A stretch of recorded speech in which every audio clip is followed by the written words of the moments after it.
नमस्कार श्रोते हो. साहित्य पंढरी या कथाकथन चॅनलवर तुम्हा सगळ्यांचं मनापासून स्वागत. श्रोते हो, आजपासून तुम्ही ऐकणार आहात शरद यशवंत नवाळे लिखित एक कादंबरी शेवंता. श्रोते हो, शेवंता ही एका स्त्रीच्या असह्य संघर्षाची कथा आहे, पण त्याहून ती एका माऊलीच्या ममतेचा दीप आहे. आजपासून आपण ऐकणार आहोत ही कादंबरी शेवंता. आज भाग पहिला. पण श्रोते हो, तुम्ही जर आत्ता चॅनलवर पहिल्यांदा आला असाल किंवा तुमच्याकडनं अजूनपर्यंत चॅनल सबस्क्राईब करणं झालं नसेल तर एकच विनंती करतो, कृपया चॅनल सबस्क्राईब करा. ऐकूया श्रोते हो, शरद नवाळे लिखित शेवंता भाग पहिला. देवाचे गोठणे. निसर्गाच्या कुशीत विसावलेलं, माणुसकीच्या गंधानं भारलेलं, पण गरिबीच्या सावटाखाली दबलेलं एक लहानसं गाव.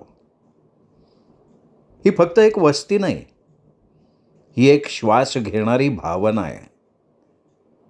डोंगर कड्यांच्या कुशीत अलगद लपलेलं, निसर्गाच्या लयीत हरवलेलं हे गाव जणू एखाद्या मायेनं कुशीत घेतलेल्या लेकरासारखं शांत, समाधानी आणि नितळ वाटतं. या गावाच्या मातीचा गंध काहीसा निराळाच, ओलसर, ताजा आणि जीवाला खोलवर गुंतवणारा. पावसाळ्यात ओली झालेली काळी माती, उन्हाळ्यात दगडधोंड्यावरून झुलणारी गरम वाऱ्यांची झुळूक, तर हिवाळ्यात धुक्याच्या कुशीत हरवलेली संथ सकाळ. प्रत्येक ऋतू या गावाला नवे रूप बहाल करतो. घरांच्या ओसरीवर पसरलेला शेणसडा केवळ अंगण स्वच्छ ठेवण्यासाठी नसतो, तो त्या घराच्या संस्कृतीचा एक अविभाज्य घटक असतो. त्या सुवासात मातीतल्या ममत्वाची एक नर्म मिठी असते. घराच्या समोर वाकलेलं चिंचेचं झाड, त्याच्या शेजारी गार सावली देणारा आंबा, फणस, या झाडांच्या अंगाखांद्यावर खेळणारी लहान लहान पोरं. शाळा सुटल्यावर तोंडात चिंच धरून वाटेनं गाल फुगवणारी पोरं आणि अरे पोरांनो संध्याकाळ झाली असं म्हणणाऱ्या आईवडिलांच्या हाकेनं दचकून पळणारी छोटी पोरं. हे दृश्य काळजावर कायमचं कोरलं जातं.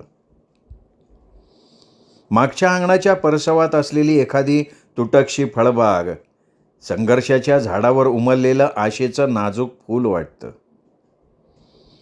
कोपऱ्यात उभं असलेलं लिंबाचं झाड, कधी फुललेलं, कधी निष्पर्ण, तरीही घराशी असलेलं त्याचं जिव्हाळ्याचं नातं कधी तुटत नाही. दारात दावणीला बांधलेली गाई वासरं, त्यांचा गोठ्यातून ऐकू येणारा हंबरणारा आवाज आणि संध्याकाळी त्यांच्या डोळ्यातनं उमटणारा सौम्य प्रकाश, हा सारा अनुभव शब्दात पकडणं आणि मांडणं कठीण आहे, पण तो अंतःकरणात खोलवर उतरून जाणारा. गावापासून थोड्याशा अंतरावर असलेली ती जुनी विहीर, जिच्या काठावर सकाळ संध्याकाळी पाणी भरायला वाकलेल्या बायकांच्या सडपातळ देहावर ओघळणाऱ्या उन्हाच्या किरणांमध्ये एक वेगळीच शालीनता असते. त्यांच्या खांद्यावर पदर वाऱ्याशी खेळतो आणि विहिरीचं थंड पाणी त्यांच्या हसऱ्या चेहऱ्यांवर एक निवांतपणा उतरवतं. या विहिरीचं पाणी तहान भागवतं, पण त्याहून अधिक काळजालाही काहीसं शांत करतं. सायंकाळी केशरी आभाळाखाली परतणारी गावात बैलजोडी, गळ्यातल्या घंटीचा नाद आणि मागे चालत येणाऱ्या शेतकऱ्याच्या मुखावरील थकवा आणि समाधानाचा संगम, हे सगळं पाहताना वाटतं की जीवन म्हणजे नुसता संघर्ष नाही, तर श्रमातून निर्माण होणाऱ्या आनंदाचंही जिवंत चित्र आहे. या गावातली माणसंही तशीच, मातीसारखी, थोडीशी खरड पण आतून फणसाच्या गऱ्यासारखी गोड, प्रेमळ. ती मेहनती, कष्टाळू आणि साधी भोळी, पण त्यांच्या नजरेतून ओसंडून वाहणारी आत्मिक समृद्धी हीच त्यांची खरी संपत्ती आहे. त्यांचं हसणं म्हणजे जीवनावरचा गाढ विश्वास. त्यांच्या डोळ्यात दिवस रात्र आशेचा एक टिमटिमता दीप सतत तेवत असतो. उद्याच्या उजेडाची वाट पाहणारा पण आजवर न विझलेला. देवाचे गोठणे म्हणजे मातीचा, माणसांचा, निसर्गाचा आणि माणुसकीचा एक सजीव कोलाज आहे. जिथे सगळं काही कमी असलं तरी प्रेम मात्र ओसंडून वाहतं. ही केवळ जागा नाही, ही एक जिवंत जाणीव आहे. सण हे देवाचे गोठणे या गावाचं हृदय आहेत. ते इथल्या जीवनाच्या शिराशिरातून वाहतात. जणू मातीच्या प्रत्येक कणात जिवंतपणाची साक्ष देतात. गुढीपाडव्याच्या सकाळी घराघरावर डौलानं उभारलेली गुढी, ओसरीवरच्या रेखीव रांगोळ्या, चुलीवर खमंग शिजणारा गुळाचा पुरण, ही नववर्षाची केवळ सुरुवात नसते, तर नव्या स्वप्नांना आकार देणारा पहिला किरण असतो. नवरात्राचं 9 दिवसाचं रांगतं स्वप्न, झेंडूच्या आणि आबोलीच्या फुलांनी सजलेली नवला देवीची आरास, मंदिराच्या पटांगणात वाजणाऱ्या झांज ढोलांच्या निनादात उडणाऱ्या बायकांच्या झिम्मा फुगड्या, या साऱ्यात नवला देवीचं शक्ती स्वरूप जणू लोकांच्या नादात प्रकट होतं. दसऱ्याचं सोनं लुटणं म्हणजे केवळ एक रीत नाही, तर येणाऱ्या काळासाठी दिला जाणारा शुभेच्छांचा पवित्र आशीर्वादच असतो. दसऱ्याचा तो मंगल दिवस उजाडला की संपूर्ण परिसर जणू नव्या चैतन्यानं उजळून निघतो.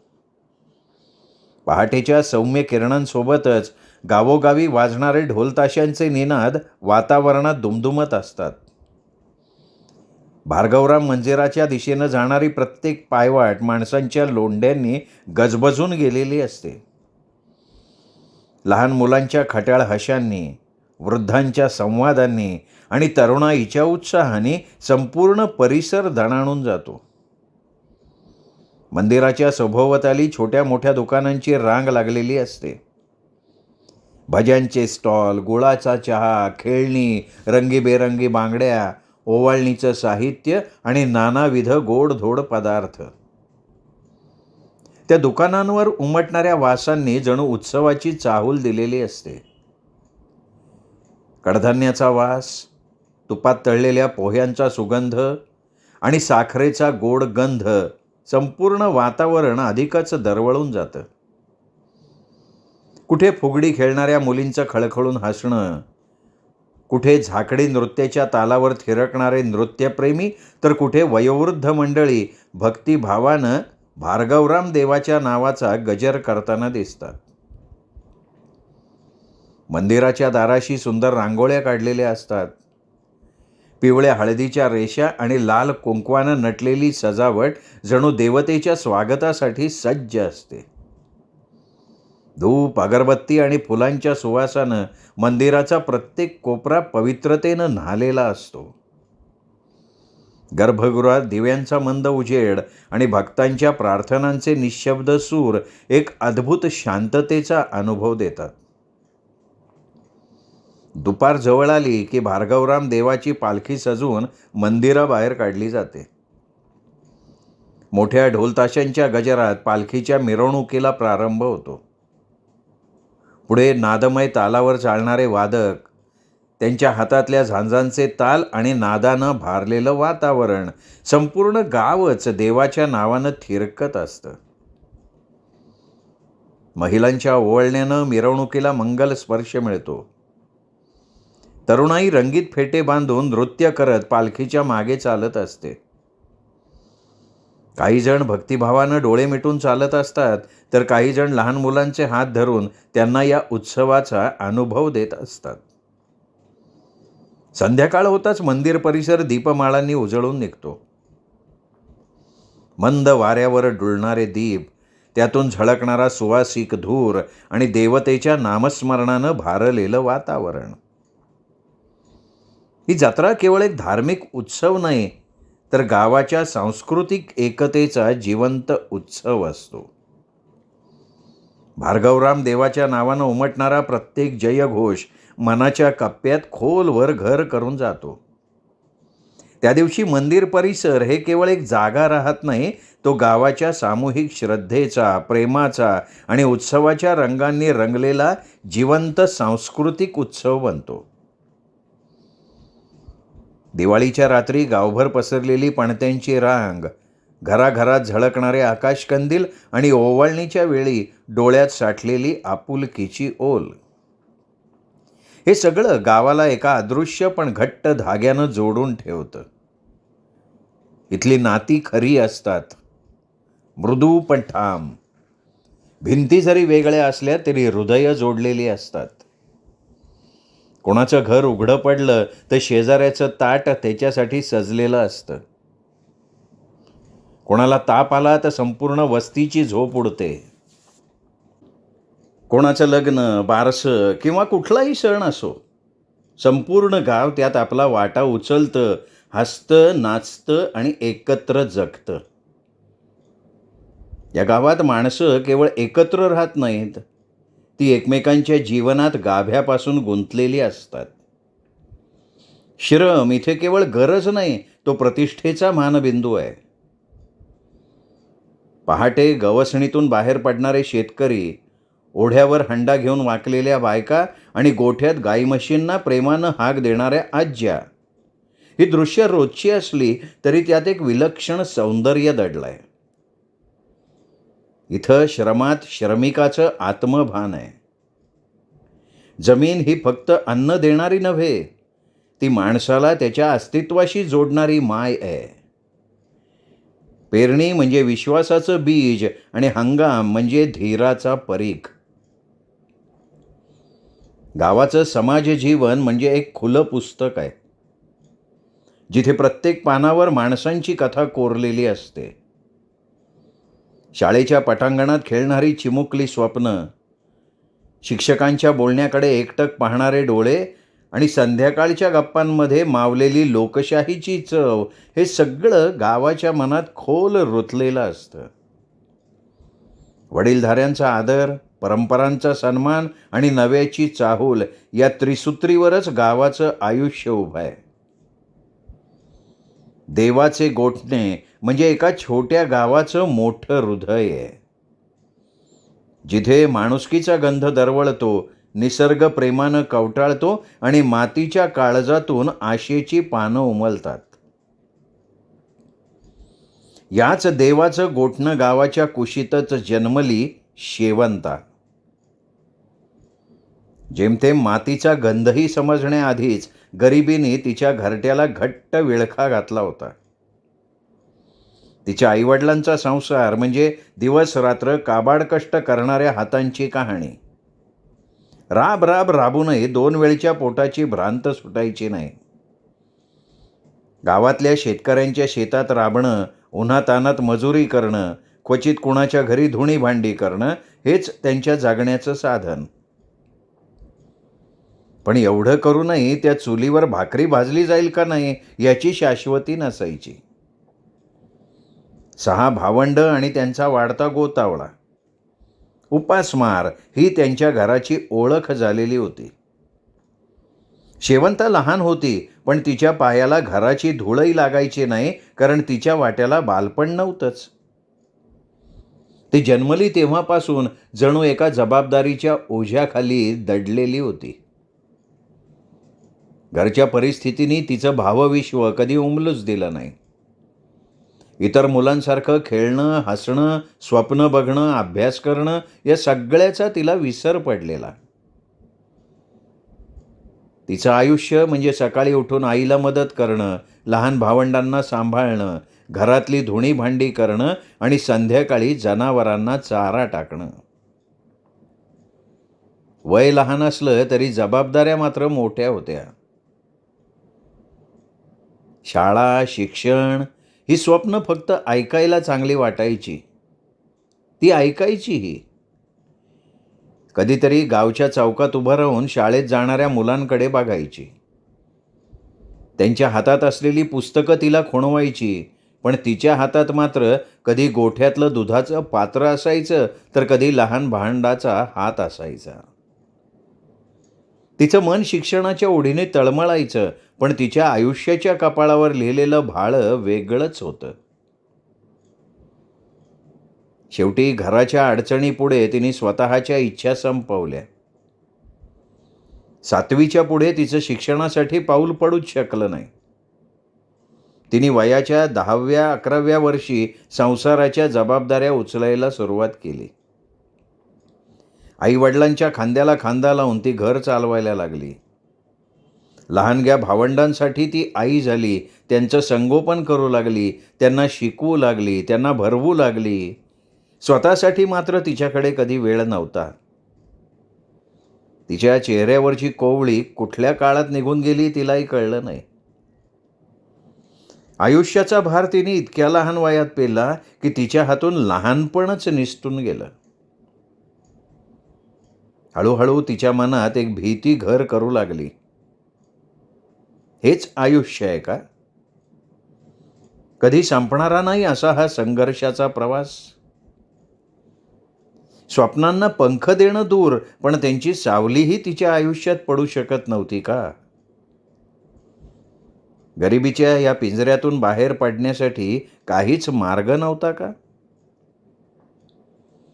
पण नियतीने तिच्यासाठी वेगळंच काहीतरी ठरवलेलं होतं. तिच्या आयुष्यात आता एक नवीन वळण येणार होतं.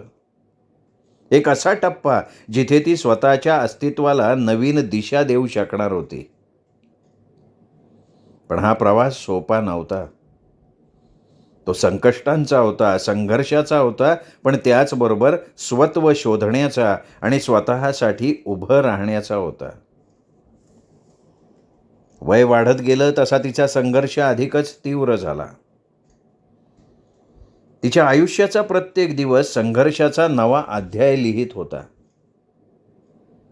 पहाटेच्या धुसर प्रकाशात उठून शेतात राबणं, दिवसभर मळलेल्या मातीशी नाळ जोडणं, संध्याकाळी मजुरी करून पोटाची खळगी भरणं आणि त्याच दमलेल्या हातांनी रात्री घरकाम सांभाळणं हा तिचा नित्यक्रम झालेला होता. लहान भावंडांसाठी उन्हातान्हात धावपळ करताना ती स्वतःच्या सुखदुःखांची गणतीही विसरून गेलेली होती.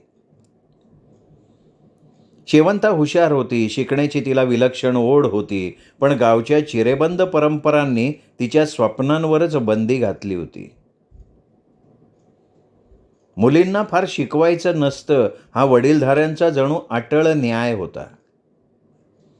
तिच्या डोळ्यात ज्ञानाच्या प्रकाशाची आस होती, पण त्या इच्छांची कवाडं बंद करून तिला वास्तवाच्या काळ्या छायेत उभं केलं गेलं. घरातलं दारिद्र्यही तिच्या शिक्षणाच्या आड आलं. आईवडिलांचा विस्कटलेला संसार सांभाळताना तिने स्वतःला हरवून टाकलं. तांदूळ, डाळ, भाकरी हे तिने स्वतःसाठी कधी मागितलंच नाही. तिच्या वाट्याला आलेला प्रत्येक घास तिने भावंडांसाठी राखून ठेवला.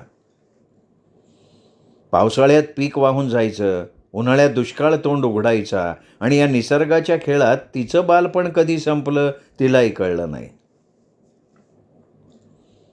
गावातल्या लोकांना तिच्या कष्टांची जाणीव होती. तिच्या त्यागाची चर्चा गावाच्या चौकटीत अनेकदा झाली, पण शेवंताच्या मनात मात्र कायम एक शल्य होतं. स्वतःसाठी काहीच करू न शकल्याचं. ती भावंडांसाठी एक आधार होती, पण स्वतःसाठी कोण होतं? आयुष्याच्या या कठीण प्रवासात तिच्या स्वप्नांना थारा मिळेल का? का तिचं जगणं फक्त दुसऱ्यांसाठीच वाहून जाणार होतं? आता शेवंताच्या लग्नाचा विचार घरी सुरू झाला होता. तिच्या सौंदर्याची आणि गुणांची कीर्ती गावभर पसरली होती. ती नाकाडोळ्यांनी सरळसोट, गोरीपान आणि कमालीची कष्टाळू होती, त्यामुळे अनेक ठिकाणून तिच्यासाठी मागण्या यायला लागल्या. एक दिवशी धनाजीचा दूरचा मित्र तिच्यासाठी एक चांगल्या स्थळाची सोयरी घेऊन आला. मुलगा मुंबईत मोठ्या कामावर होता. घरची परिस्थिती स्थिर होती, शिवाय माणसंही प्रेमळ होती. शेवंता सुखात नांदेल या विचारानं धनाजींनी ते स्थळ निश्चित केलं आणि तिच्या लग्नाच्या तयारीला लागला. शेवंता धनाजीच्या डोळ्यांचा तारा होती. तिच्या जन्मापासूनच त्यांनी तिला काळजीपूर्वक वाढवलं. तिच्या चेहऱ्यावर कधी सावलीही पडू दिली नाही. पण आता तिच्या लग्नाचं वळण जवळ आलं होतं. ही आनंदाची गोष्ट असली तरी धनाजीच्या मनात चिंता घर करून बसली होती. गरीब शेतकरी असलेल्या धनाजीसमोर लग्नाचा खर्च मोठं आव्हान होतं. शेतीतून मिळणारं उत्पन्न अगदी तुटपुंज होतं. तरीही त्याने आपल्या मुलीसाठी चांगलं स्थळ शोधलं होतं. मुलगा मुंबईत प्रतिष्ठित नोकरीला होता. सुसंस्कृत आणि चांगल्या कुटुंबातला होता. पण आता प्रत्यक्ष लग्नाची तयारी करायची वेळ आली तसा आर्थिक तजवीज करण्याचा प्रश्न त्याच्या डोक्यावर येऊन ठाकला. धनाजींनी सर्वप्रथम नातेवाईक, मित्रपरिवार यांच्याकडे मदतीची याचना केली. त्याची नाती चांगली असल्यामुळे काहींनी थोडीफार मदत केली, मात्र ती मदत अपुरी होती. शेतीतला एक तुकडा विकण्याशिवाय त्याच्याकडे पर्याय नव्हता. तो निर्णय घेताना त्याच्या मनाला मोठा आघात झाला. बापानं कष्टानं उभारलेली जमीन विकावी लागणं हे कोणत्याही शेतकऱ्यासाठी वेदनादायकच असतं. पण आपल्या मुलीच्या सुखासाठी त्यानं तेही गिळून टाकलं. गावातल्या काही प्रतिष्ठित लोकांनी त्याला भरघोस खर्च करायचा सल्ला दिला. लग्न मोठ्या थाटामाटात करावं असं त्यांचं मत होतं. पण धनाजीला त्याचा फोलपणा ठाऊक होता. त्यांनी दोन्ही कुटुंबांशी चर्चा करून साधेपणानं विवाह करण्याचा निर्णय घेतला आणि सुदैवानं दोन्ही बाजूंनी त्याला पाठिंबा मिळाला. शेवंताच्या लग्नाच्या तयारीसाठी धनाजी स्वतःच राबला. अंगणात मंडप उभा राहिला. गावकऱ्यांनी आपुलकीने मदतीचा हात दिला. बायकांनी मिळून स्वयंपाकाची तयारी सुरू केली. गोडधोड पदार्थ, वड्यांचा सुवास, खीर लाडूचा गोडवा घरभर दरवळत होता. पुरुष मंडळी पाहुण्यांची व्यवस्था, मंडपाची सजावट आणि इतर तयारीत गुंतलेली होती. पाहुण्यांची चाहूल लागताच घरभर गडबड सुरू झाली. अंगणात शेकोटीभोवती गप्पांचे फड रंगले. काही जण जुन्या आठवणीत रमले तर काहींनी गाण्याच्या ओव्या छेडल्या. पण या सगळ्या आनंद सोहळ्यात धनाजी मात्र शांत नव्हता. प्रत्येक तयारी नीट पार पाडावी, कुठे काही कमी पडू नये, पाहुण्यांना कुठली असुविधा होऊ नये याची त्याला चिंता लागून राहिली होती. शेवंताच्या सासरच्यांना काही कमी वाटू नये म्हणून धनाजींनी जीवाचं रान केलं. पण या सगळ्या धडपडीच्या मध्यवर्ती एक गोष्ट त्याच्या मनाला चटका लावून गेली. त्याच्या लाडक्या मुलीला आता सासरी पाठवायचं होतं. शेवंता मात्र लग्नाच्या गडबडीत हरवून गेली होती. एका बाजूला नव्या संसाराची ओढ होती तर दुसऱ्या बाजूला जन्मभर जपलेल्या घराचा, आईवडिलांचा, भावंडांचा विसर पडणार याची हुरहुर मनात होती. आईच्या डोळ्यातनं सारखं पाणी यायचं. मुलगी सुखी राहावी, तिला कधी काही कमी पडू नये हा एकच विचार तिच्या मनात घोळत होता. शेवंता आईजवळ अलगद जाऊन बसली.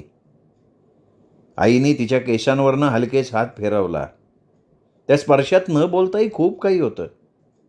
माया, काळजी, प्रेम आणि आलवार वेदना. दोघींच्या डोळ्यातून अश्रू ओघळले. धनाजी दुरूनच हे सगळं बघत होता. शेवंता आता त्याच्या घरची नव्हे तर दुसऱ्याच्या घरची होणार होती. पण तिचं सुख हे त्याच्यासाठी सर्वस्व होतं. एका बापाने आपल्या मुलीला प्रेमाने वाढून मोठं केलं, आता तिला संसाराच्या प्रवासाला पाठवायचं होतं. हे निसर्गाचं चक्र असलं तरी एका बापाच्या हृदयासाठी ते किती कठीण असतं. अखेर तो लग्नाचा दिवस उजाडला. शेवंता सासरी जाण्याचा. घरभर वराडाचा उत्साह. घराच्या अंगणात उभारलेला सुंदरसा मांडव, सनई चौघड्याचा निनाद, आलेल्या पाहुण्यांचा गजबजाट, सगळीकडे आनंदाचं वातावरण होतं. मात्र या उत्सवातही धनाजीच्या मनात एक अव्यक्त हुरहुर होती. शेवंता नटून थटून मांडवात आली. तिचा नाजूक सोज्वळ साज, लाजरीन नजर आणि नव्या आयुष्याच्या उंबरठ्यावर उभी असलेली ती गोड आठवण. धनाजीच्या डोळ्यात नकळत अश्रू तरळले. लहानपणी आपल्या अंगाखांद्यावर खेळणारी तीच मुलगी आज नव्या संसारासाठी सजली होती. लग्न सोहळा विधीपूर्वक पार पडला. शेवंता नवऱ्यासोबत वऱ्हाडात निघाली. धनाजींनी स्वतःला सावरत तिला निरोप दिला, पण तिच्या ओलसर डोळ्यातल्या भावना त्याच्याही काळजात भळभळत्या जखमा करून गेल्या. शेवंता हसत निरोप देत होती, पण तिच्या हसऱ्या चेहऱ्यामागे लपलेला तो गहिवरलेला भाव धनाजीच्या नजरेतनं सुटला नाही. पाहुणे निघून गेले. लग्नाचा गोंधळ संपला. मंडप रिकामा झाला, पण धनाजीच्या मनात मात्र आठवणींचा पसारा तसाच पसरून राहिला. अंगणाच्या एका कोपऱ्यात एकटाच उभा राहिलेला धनाजी शांततेच्या ओझ्याखाली दबला जात होता. घरात पाऊल टाकताच त्याच्या नजरेला ओसरीत पडलेली शेवंताची जुनी चप्पल दिसली. क्षणभर त्याने ती अलगद उचलली, हात फिरवला आणि मनाशी पुटपुटला, माझी पोरगी सुखी राहो. क्षणभर त्याच्या डोळ्यासमोर भूतकाळ उभा राहिला. शेवंता पहिल्यांदा चालायला शिकली. लंगडत लंगडत धावत येऊन त्याच्या कुशीत पडली. पहिल्यांदा बाबा म्हणून हाक मारली. तिच्या कोवळ्या पावलांच्या खुणा त्याच्या मनावर खोल कोरल्या गेल्या होत्या. आज मात्र तोच बाप तिचा हात हातात न घेता तिला दूर पाठवण्याचा प्रयत्न करत होता. तो ओसरीत बसला. हातातली चप्पल उश्याशी ठेवली. डोळे मिटले, पण अश्रू मात्र अनावर झाले. आतापर्यंत मनात दडवलेलं दुःख ओसंडून व्हायला लागलं. थरथरत ओठ दाबून ठेवले, पण मनाचा बांध फुटला. हृदयातली वेदना शब्दातून नाही तर अश्रूतून व्यक्त व्हायला लागली. माझ्या लेकरासाठी मी आयुष्यभर झटत राहिलो, पण आज काळजाचा तुकडा माझ्या हातून सुटून गेला. तिने हसत हा निरोप दिला, पण तिच्या मनात काय चाललं असेल या विचारांनी त्याच्या छातीत कळ उठली. माणसं म्हणतात लग्न म्हणजे आनंदाचा सोहळा, पण एका बापासाठी तो आनंदाचं ओझं असतो. कारण त्याच्या हृदयाचा तुकडा कोणाच्या तरी हवाली करून तो रिकाम्या हृदयानं उरलेल्या आठवणींच्या मांडवाखाली उभा असतो, एकटा, शब्दशून्य. श्रोते हो, हा होता शरद यशवंत नेवाळे लिखित शेवंता या कादंबरीचा पहिला भाग. हा भाग कसा वाटला कमेंट करून जरूर कळवा. या भागाचा व्हिडिओ लाईक करा, हाईप करा. हा भाग आपल्या कथाप्रेमी मित्रपरिवारात, साहित्यप्रेमी मित्रपरिवारात, नातेवाईकात शेअर करा. आणि उद्या भेटूयात शेवंता या कादंबरीचा दुसरा भाग ऐकण्यासाठी इथेच, अर्थात साहित्य पंढरी या कथाकथन चॅनलवर. नमस्कार श्रोतेहो.